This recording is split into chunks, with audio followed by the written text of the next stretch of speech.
Hello from Austin, Texas, for another edition of the Texas Builders Report. It's the middle of June, the regular legislative session is over, and we are halfway through the first of what looks to be several special sessions, but more about that in a minute. But on May 29th, the legislature adjourned sine die and ended the 88th regular legislative session. And it was a unprecedented session in many ways, but historic for our association because of some of the legislation we've got done. And I want to report that to you. You may have heard of some of these, and we'll obviously be talking more about this at our upcoming TAB meetings in Fort Worth in conjunction with the Sunbelt Builders Show. But wanted to get this out. This is also the last Texas Builders Report of the regular session, but I do expect periodically we will do more of these as these special sessions come online, as the governor has promised. But first, our top priority. I'm very pleased to report this past weekend, the governor signed House Bills 2022 and 2024 into law.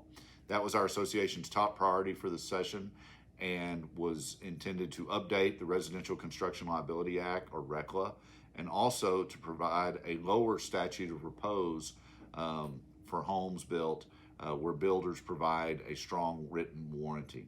The law is passed, and we will provide more detail in the future, but the important thing to know is the RECLA law takes effect September 1st of this year. The statute of repose takes effect immediately, so for homes contracting after June 9, where the builder provides a written warranty, that statute of repose will go from a mandatory 10 years down to 6 years. Other top priorities that passed, House Bill 3492 was our Developers Council top priority, would prohibit local governments from charging development plan and plat review and inspections based on the cost of the project, similar to what we passed a few sessions ago for building permits. This says for development projects, those costs must be assessed based on the cost to the local government for performing the service or the cost of a third-party inspection. Very important bill. That's House Bill 3492. Another top priority for us, or high priority for our association this session, was updating the shot clock legislation from a couple of sessions ago. The bill we had in the process, House Bill 866, did not pass, unfortunately, but we were able to pull some extensive maneuvers in the waning nights of the session and put the legislation into two different bills, House Bill 3697 and 3699, and those bills are on the governor's desk awaiting signature, which will update and make corrections that we had worked on for the past couple of sessions and extensively this past interim to the shot clock legislation. Also, a bill that we've worked on the past 3 sessions, trying to provide some regulatory consistency among local governments, cities especially, to make sure that areas of jurisdiction that historically have been reserved to the state, that local governments don't get into those. This all came about, you'll remember, by some cities passing sick leave ordinances. The bill, as it finally passed, is much broader than just employment matters, but actually provides for state preemption. And that bill, House Bill 2127, did pass through the legislature, and the bill will be signed today over by the governor. Very, very far-reaching bill that we'll talk more about in the future.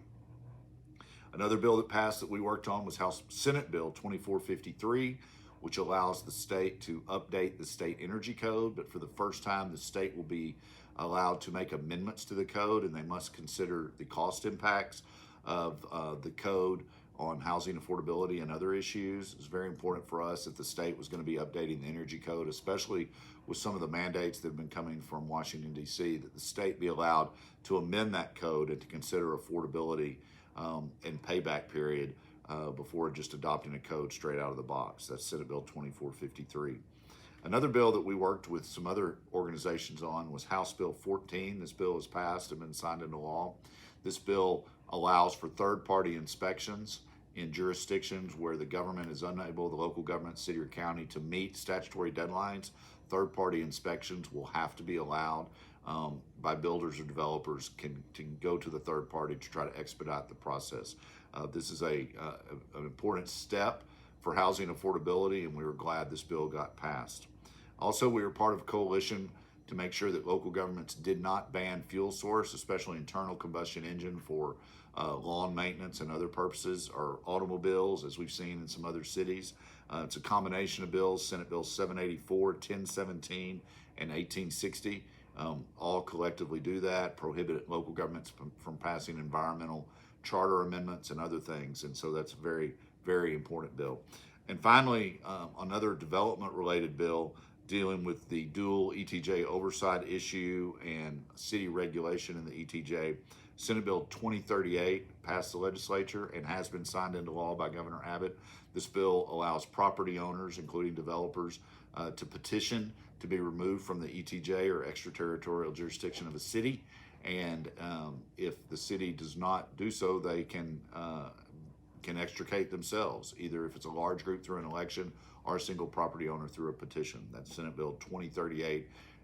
Very far-reaching, especially important in housing affordability, where a city is unable or unwilling perhaps to provide utilities, or is providing onerous regulation that's driving up the cost of housing. Will allow developers to remove themselves from these areas where there is no intention of the city to annex, or there is a opposition to affordably priced homes in some of these areas. So very, very proud to be a part of that bill. It's very important. That is just a small sampling, but some of our most important legislation that we worked on this session. We will be publishing a document, or a book, if you will, outlining dozens and dozens of bills that affect your industry or your business in our industry. Look for that very soon. We will have copies of that available at the Sunbelt Builders Show, and also get it out to our local home builders associations. Also, myself and Ned and JD on our government relations team are available to come to your local HBA and do presentations much more extensive than this video on the legislation that happened. And finally, I just want to say, with the passage of the RECLA reform and the statute of repose legislation, our TAB contracts are going to be more important than ever. I know many contracts classes have been scheduled at the HBAs across the state, and more will be planned for next year, because this legislation allows you to significantly affect your risk of your business, but there is some actions you must take on your part contractually and with written warranties and otherwise that you need to know about. So we look forward to spreading that message as well. I hope you and your family are having a great summer, or you're off to a great summer. We look forward to seeing you in Sunbelt the middle of next month, and I hope all of you have a great Independence Day, and we'll talk again soon. Thank you.